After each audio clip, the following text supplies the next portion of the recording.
As the world around us was changing its rules, the predicament with us was to let our experiences as medical personnels to put to use, or to just sit back and wait for the clinical establishments to open. We chose the former.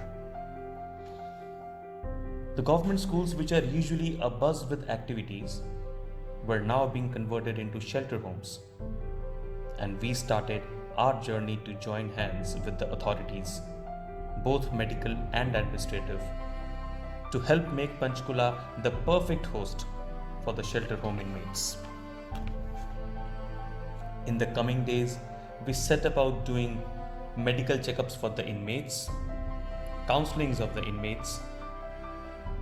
Eventually, the ice was broken as we started off with teaching them hand washing techniques.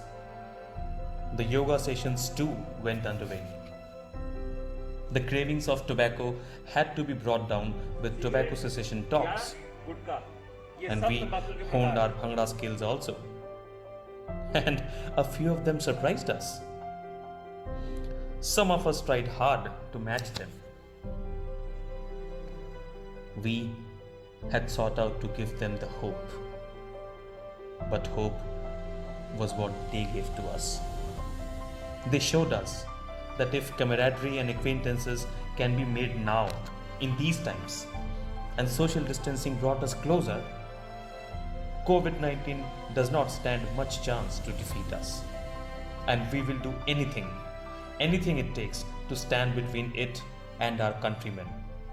Always, every time.